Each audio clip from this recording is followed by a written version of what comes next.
Gorgen, PP, Rio Grande do Sul. Vossa Excelência dispõe de 25 minutos para fazer o pronunciamento do grande expediente.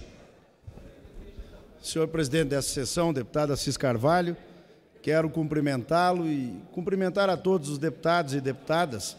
Como é a minha primeira fala, eu quero saudar a todos, aqueles que se reelegeram, que continuaremos exercendo o mandato, e aqueles que chegam, desejar da mesma forma muito sucesso, porque o sucesso do parlamento, do novo governo, é o sucesso do Brasil.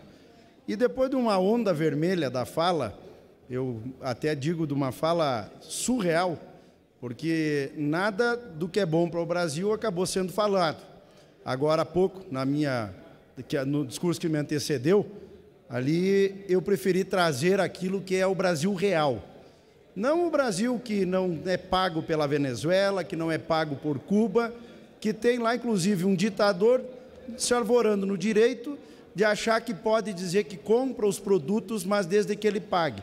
É só ele pagar os dinheiros do BNDES, os produtos agrícolas como o leite, que é hoje um setor com grande prejuízo, que por Venezuela não pagar os produtores de leite do Uruguai, o leite do Uruguai entrou no Brasil e destruiu a cadeia produtiva leiteira, dando apenas um exemplo do absurdo que, com toda a vênia, foi falado anteriormente. Mas eu venho aqui, nesta tribuna, justamente para falar do agronegócio brasileiro.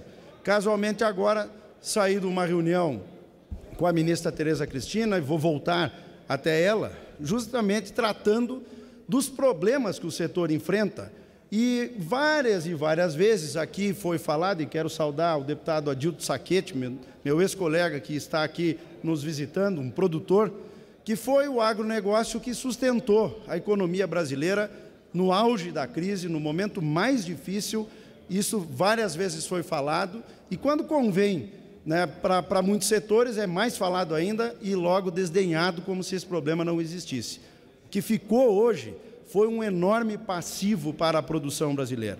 O agronegócio, ele vem produzindo, batendo recordes de produtividade cada vez mais. Os excelentes resultados da porteira, na grande maioria das vezes, não correspondem na renda do produtor.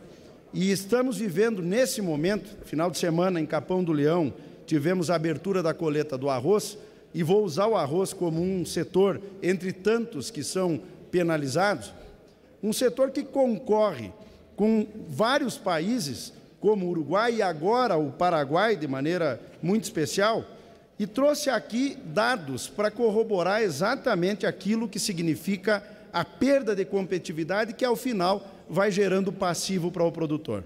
Uma reportagem do jornal Zero Hora do Rio Grande do Sul ontem trouxe aqui os números. Uma lavoura de 350 hectares em Capão do Leão, comparado com a mesma lavoura em Vila Oliva, no Paraguai, com 100 hectares a mais, de 450 hectares. De fertilizante no Brasil, R$1.000 para poder fazer a lavoura. No Paraguai, 700. De defensivos, 377 aqui, 424 lá.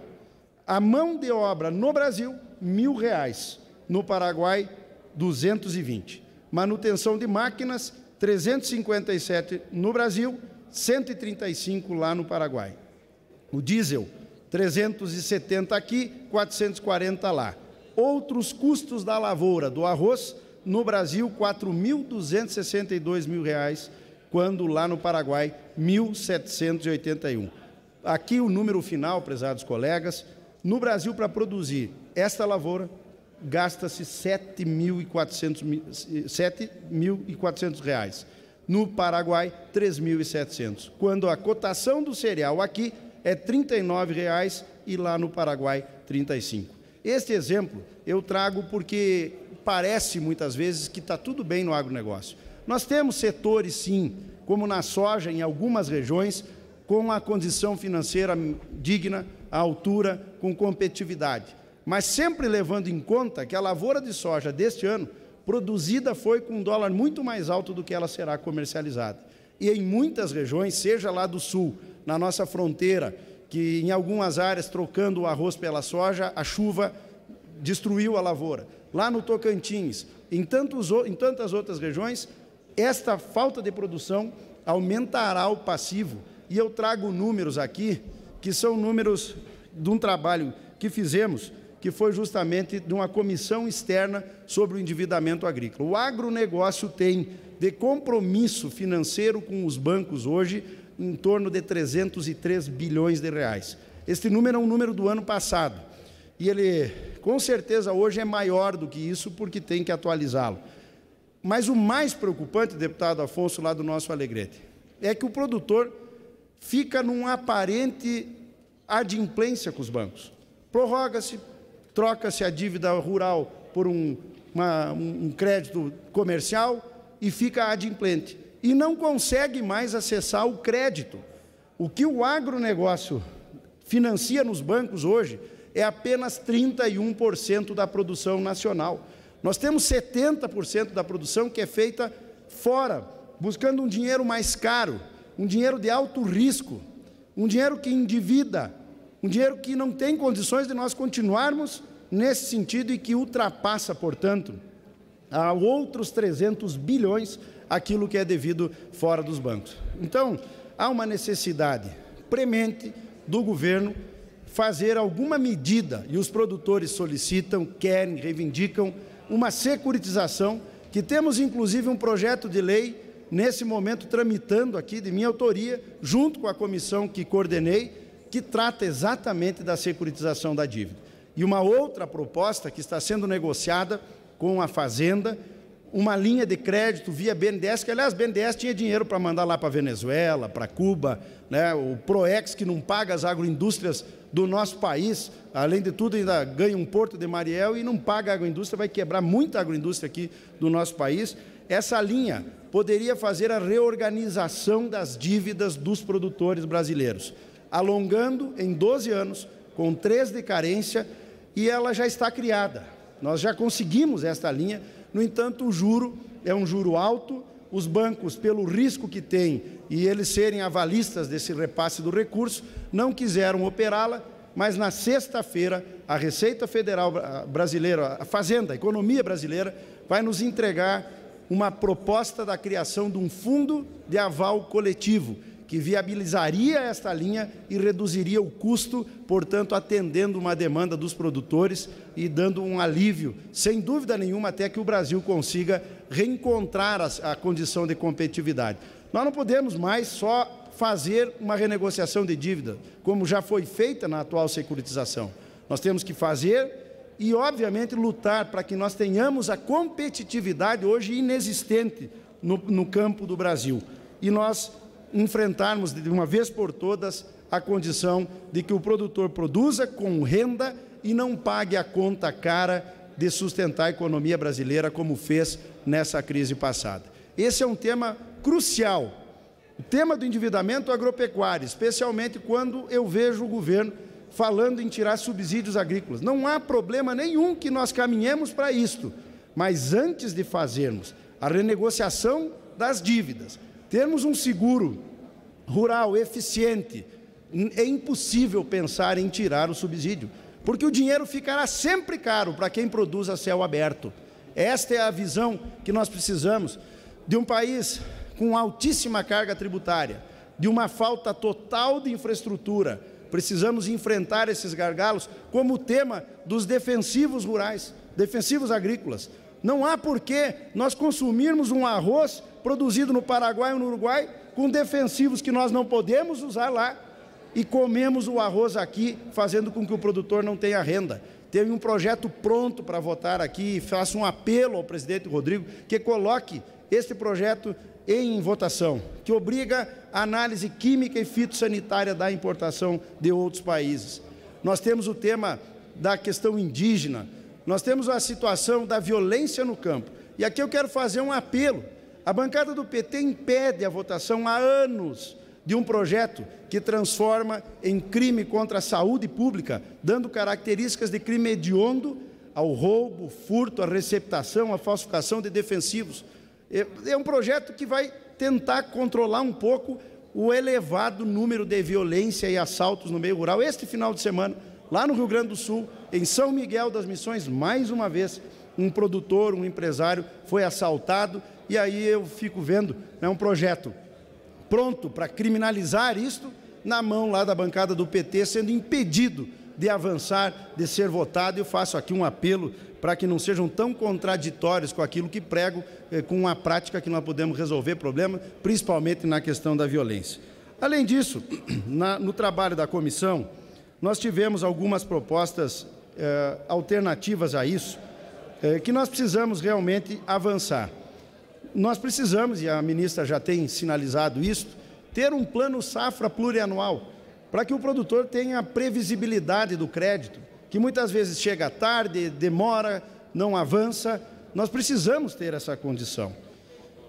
O custo que é imposto aos produtores, seja pelos cartórios ou pelos próprios bancos, da necessidade de certidões, de laudos, de registros, é um custo absurdo, feito percentualmente em cima da vida do produtor. E eu quero aqui lembrar o então deputado Carlos Melles, nosso colega, que era um combativo, ele e Lázaro Botelho, em cima disto, no trabalho que fizemos lá na comissão, e estamos com projetos também tramitando nesse sentido. Nós precisamos urgente uma modernização do Manual do Crédito Rural. Nós temos que tratar aí o seguro de renda, a revisão dos preços mínimos, a igualdade de condições do Mercosul. Falei aqui da questão indígena. Outro apelo que faço, que o presidente Rodrigo Maia coloque em votação, pois já tem a urgência pronta, que é a criminalização das invasões. São atos de terrorismo, sim. As invasões, principalmente do MST, do MTST. Aliás, o MST que hoje encaminhei ao nosso ministro da Educação e ao secretário de Assuntos Fundiários, Naban Garcia, que essa semana uma manifestação não reconhecendo o MST como movimento social, pois nem personalidade jurídica tem. Está um edital em andamento no Rio Grande do Sul para mais um curso de agronomia numa universidade pública só para integrantes do MST. Não há razão nenhuma de uma faculdade excluir o filho dos trabalhadores ou os trabalhadores brasileiros e fazer um curso com dinheiro público para quem nem personalidade jurídica tem, agora reconhecido pelo governo. Já encaminhei, espero que eu tenha a reação e, portanto, nós precisamos avançar na segurança, ao direito à propriedade privada, a questão indígena da mesma forma, que sou inclusive relator do projeto que regulamenta o artigo 231 da Constituição Federal, que desde 88 não foi regulamentado o parágrafo 6º, que assim determina que seja feito. São alguns assuntos que nós temos uma necessidade, sim, de avançarmos, de legislarmos, e, portanto, essa nova legislatura, temos aqui deputados que são comprometidos com o campo, que precisam nos ajudar para a gente avançar nessas pautas. Mas aqui vem, no meu ponto de vista, um outro assunto, que é um enorme problema e, além de tudo, uma enorme injustiça que eu registro aqui desta tribuna, que confio extremamente na palavra do presidente Jair Bolsonaro para que ele cumpra uma promessa de candidato e uma promessa já de presidente, que é o tema do Fundo Rural. Isto que por 8 anos o judiciário brasileiro disse que era uma dívida inexistente, uma bitributação, e assim produtores, adquirentes deixaram de fazer a contribuição ao recolher por determinação da Justiça do Brasil, do STF. E, de repente, nós tivemos a troca de um ministro, esse ministro muda o voto e, consequentemente, gera um passivo que esta semana, inclusive, começamos a esclarecer. O ministro Paulo Guedes, que é um homem de alto respeito e tenho certeza que vai arrumar a economia do Brasil, fala números que não são verdadeiros, como se o agro devesse 30 bilhões de reais. A própria Receita, o próprio Ministério da Economia, esta semana, me respondeu dizendo que não são esses os valores devidos. Aliás, o governo não sabe, o governo não tem noção do tamanho dessa dívida porque ela é inexistente. E o que eu busco aqui, deputado Crispim, com o PL 9252, é justamente acabar com o passivo do Fundo Rural, porque ele não existe. Se a Justiça brasileira disse que não era legal recolher ou pagar, como que agora passa uma conta que desorganiza a produção brasileira, obriga o produtor a ter que vir reconhecer uma dívida que ele nem sabe quanto é e ele não deve, e o governo também, da mesma forma, não sabe daquilo que quer cobrar, fazendo com que este processo de endividamento se torne ainda pior. Se já é dura a realidade do campo, imagina com mais um passivo que o governo quer cobrar quando ele não existe. Nós estamos, portanto, buscando uma agenda com o presidente. A bancada agropecuária já está em contato, porque o presidente Bolsonaro, ainda no fim do ano, antes de assumir, depois de assumir, deu declarações claras, e aqui o delegado Valdir, à época, como líder do PSL, a deputada Joyce Hasselmann, outros membros do partido do governo já se declararam. O presidente determinou a economia que vai resolver esse problema do passivo. É injusto e foi um compromisso de campanha, muito mais por ser injusto do que por ser de campanha. E a palavra do presidente, nós confiamos, temos uma grande expectativa e os produtores estão se organizando para agora, no mês de maio, uma nova grande mobilização aqui em Brasília em defesa das teses do campo. No entanto, espero que até maio isso tudo já esteja resolvido. Eu espero que agora ainda, no mês de março, nós tenhamos a posição do governo e acabemos com o passivo. E pedir aqui o apoio dos colegas, do presidente Rodrigo Maia. A urgência do PL 9252, ela já foi aprovada. Portanto, esse projeto pode entrar em votação a qualquer momento. E nós, votando isso, nós vamos reconhecer a inexistência desta dívida, que é uma dívida injusta e uma dívida que tira a renda dos produtores brasileiros.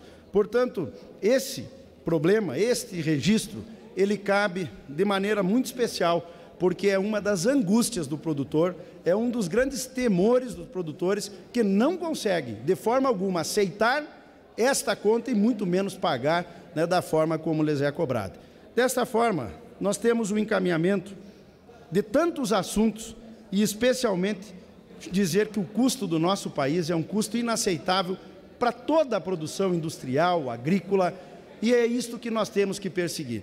Precisamos, sim, desburocratizar, precisamos ver as normas de justiça do trabalho, como já fizemos avanços importantes, mas normativas, problemas, empecilhos, burocracia. Ontem estive lá na economia conversando com o Jean-Luc Marudin, que é um conterrâneo meu, que está trabalhando junto com Paulo Ebel esse tema, e fico feliz de ver esse trabalho, mas nós precisamos avançar urgente para termos renda e para fazermos a geração de emprego e de crescimento econômico do Brasil. Assim, eu volto agora para esse tema internacional. Eu, mais uma vez, quero pegar a fala do meu antecessor, deputado Nereu.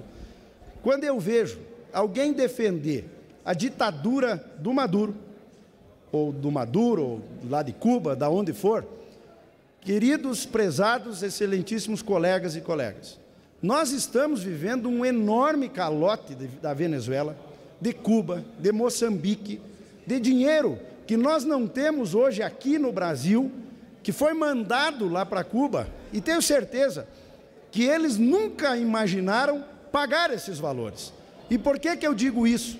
O governo Dilma e o governo Lula fez um negócio com Cuba, onde era obrigatório um banco de um terceiro país, chamado Proex, uma linha do Proex, com dinheiro do Tesouro Brasileiro aqui, ter um terceiro banco garantidor. Pois, pasmem, o banco garantidor do negócio com Cuba é o Banco de Cuba. Aonde se viu, isso era justamente para não devolver o dinheiro. Não paga o BNDES com o Porto de Mariel. Não paga as agroindústrias, como falei anteriormente, e estou negociando isso junto com a BPA, com Francisco Turra, que nos lidera, desde o ano passado. Empresas de todo o Brasil sem receber desde março do ano passado, produzindo ovo, produzindo galinha, produzindo produtos de agroindústria que foram entregues e, pior, autorizado pelo governo brasileiro. Então, Cuba não paga e o governo brasileiro não paga o produtor. Eu até alertei o governo que isso é um calote, primeiro do governo, nos empresários, porque autorizou, tem o dinheiro, não paga e só vai pagar quando Cuba pagar. Isso é uma ilusão. Deputado Trade, a questão tem que ser resolvida. Nós temos o problema do leite. O problema do leite, como também registrei, a importação nunca deixou de existir no Brasil.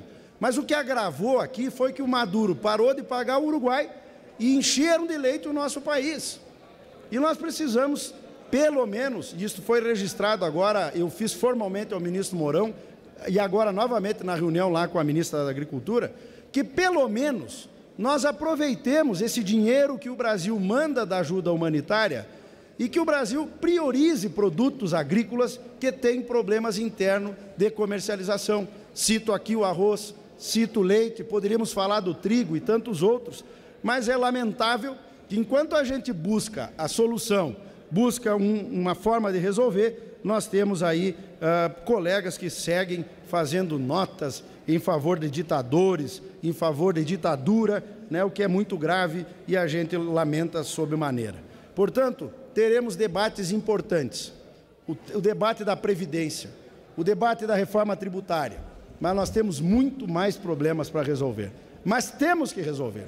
E deixar aqui bem claro, no tema da Previdência, hoje mesmo conversando com o presidente da FETAG, o Carlos Joel, quero cumprimentar o representante da agricultura familiar do meu estado, que sabe que o Brasil precisa avançar em medidas e propõe-se a dialogar, a conversar, para que a gente possa fazer com que a agricultura familiar não seja penalizada, e não será, como deixar claro que aqueles deputados que aqui fazem demagogia da penalidade aos pobres, eles estão, na verdade, defendendo os altos subsídios, os altos benefícios, e nós não permitiremos que isso aconteça. E registrar também que aquela margem dos 6 meses da nossa aposentadoria, nós temos que acabar para dar a demonstração que queremos tratar todos iguais, eu próprio que abri mão da minha aposentadoria parlamentar.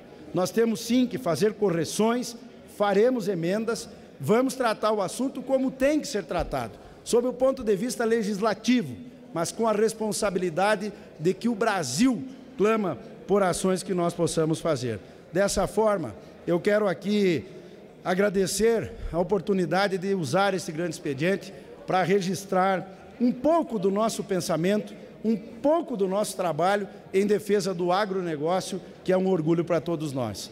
Agora, lá no Rio Grande do Sul, já nesta sexta-feira, o lançamento, e durante o início do mês, teremos 2 feiras, 2 exposições da mais alta magnitude e importância para o agronegócio. A Expo Agroafubra, lá em Rio Pardo, que é uma exposição que trata da agricultura familiar e que é um orgulho, e quero registrar o meu reconhecimento por tudo que ela representa. E também, lá no dia 10, começa em Não Me Toque a Expo Direto Cotrijal, uma das maiores feiras de tecnologia que nós temos no Brasil e, sem dúvida nenhuma, será um palco para este debate se expandir e buscarmos as soluções, como eu também espero, neste momento, que o governo se sensibilize e viabilize maior número de recursos para a questão que envolve máquinas e implementos agrícolas que estão tendo bastante dificuldade nesse momento do suporte necessário para continuar produzindo e ajudando o Brasil a produzir. O tema da armazenagem, para que as nossas cerealistas possam também acessar, assim como as cooperativas e como os produtores rurais. Tantos debates que serão feitas nestas 2 feiras e que nós teremos o maior orgulho de estar mais uma vez participando lá naquela casa. Portanto, recebam aqui os produtores rurais de todo o Brasil,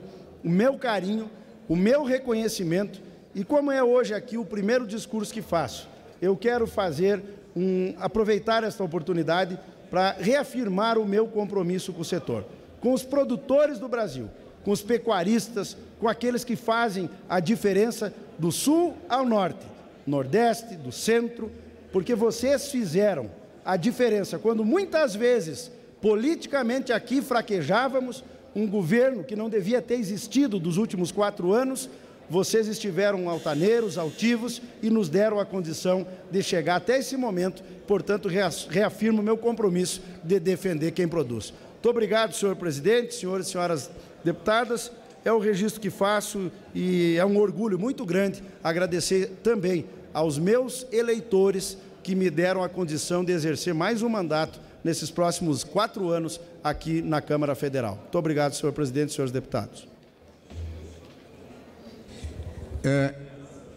Concluído.